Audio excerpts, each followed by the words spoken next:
Hey guys, what's up? Back with a new video today.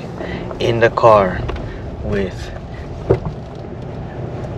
Kara-san and Papa Rob. What's up guys?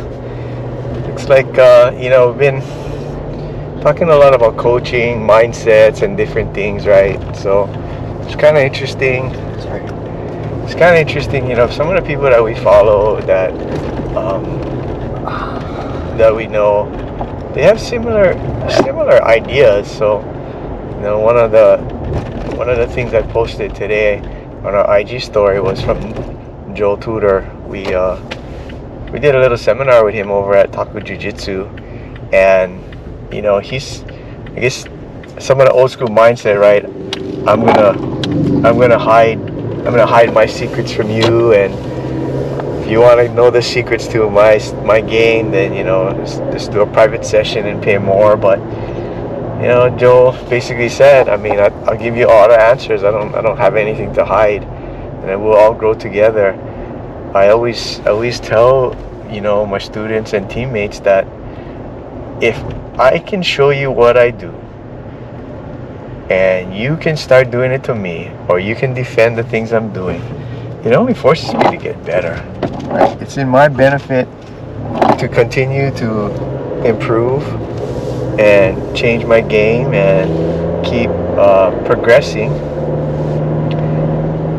So by you getting better, you're helping me to get better. So it's just a simple mindset. But I think I was talking to one of my friends about, and even Card, about how, if you've been teaching, say you've been teaching jiu-jitsu for 10, 15, even 20 years, it's kind of easy to get stuck in not stuck, but it's kind of easy to have your routine, your structure, the way that you teach things. But, like any other sport or subject, it continues to reinvent itself, it continues to morph, continues to change. So it's always in your best interest to not turn upside down what you're doing, but at least continue to be researching and hearing what other people have to say, right? Back in the day, we'll teach you a technique, and it's step 1, 2, 3, 4, 5, which is okay. That has been the norm for probably since jiu-jitsu started. But as time has progressed, a lot of people are recognizing there's some key concepts that can be taught that make learning the techniques easier, right? So I think that's kind of, I guess they're calling it ecological approach, but breaking it down into smaller pieces. So I think that's kind of a good way to approach it. Okay. I like when you said how you're gonna help the teammates, because it made me think, like, you can kind of curate your training partners in a sense, right? Say you have a lesser experienced opponent, you know where their faults are going to be, so you kind of make them aware to it, and you slowly grow them as that grappler. They get that general sense, and then they start learning concepts and techniques, and then they're going to be able to do jiu-jitsu.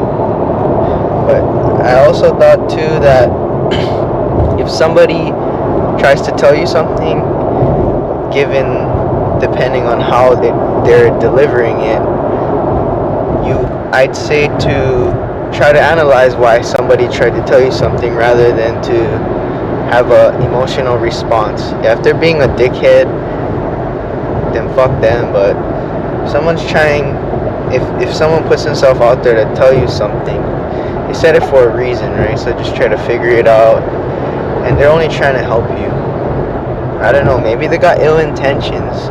I've never really experienced that, where someone was trying to show me a wrong technique so that I could fail when I would roll.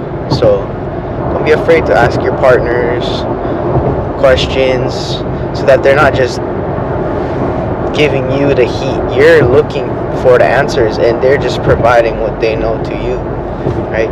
You're just sharing knowledge. No one's better than the other person.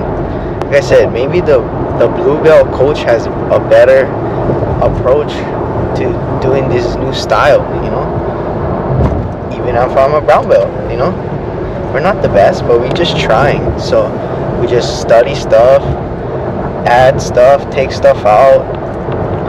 The biggest thing that we can say is the teach, learn, analyze. So you teach the guys, they learn the stuff, and you analyze. I think that's a big key factor to being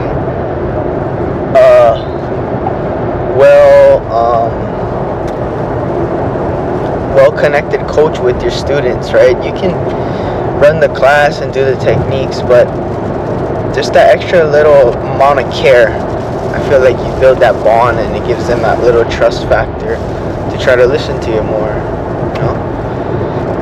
get little followers and just trying to learn. They can teach us too, right? How to get better, technique refinements. So one of the other things that I was just talking to Lisa last night about it, and it's so funny because I was listening to a podcast on BJ Mental Models. I think it's episode 301, where they started to talk about the idea of funneling somebody into your game or your strong points, right? And I was just talking to Lisa about that last night. If you're strong in close guard, you're gonna try to get your opponent to come into your close guard so you can play your game there, right? You don't want to try to push them into like spider or lasso or something that you're not good at. You're gonna channel them or funnel them into those areas because you have a set of techniques and sequences that you like to use, that you've drilled over and over and you've played and you've done in rows, very similar to that when I competed at Vegas. I mean, that back take that I did, I just did it out of instinct, right? I have done it so many times in practice, it just came natural, it was quick. So as you progress in jiu-jitsu, you start to recognize there are positions that you're comfortable with and you're good at, right? So for us, for a very long time, it was half guard, and we would basically play half guard and get people into half guard. I overplayed it because all I did was lock people down, but I knew how to get people into my strong positions, and I used that. Of course, since then I've progressed and I try to play more positions, but as you start your journey, you may have one or two strong areas that you want to play, that you have sweeps from, submissions from, and you know how to play from. So Rod actually complimented that about me. Rod. Yeah, you mentioned that I know how to get to my strong points, right? I know how to get to the areas that I'm good at, and it makes sense. It takes practice, but yeah, I mean, play to your strengths versus your weaknesses, right? So it's a concept that as you do more jiu-jitsu, it becomes easier and easier to apply to what you're doing. But as a beginner, you're probably doing it, but you don't even realize it. So we're on our way to concept. It's the I think it's a beginner class, not beginner class, but we're gonna go get some techniques in there. I think for us, a lot is helping our teammates prep for their tournaments. Yeah, they were all there for me when I needed to get ready for my competition. Now it's my turn. Yeah, even like Maya had mentioned last night that people that are training need to push, and the people that are not training for the comp need to push those people. So let's get it, gang. It's the Small Man Jiu-Jitsu gang. It's the Small Man Jiu-Jitsu gang. You already know, straight up, no messing, ready to roll. See you on the mat. Oops.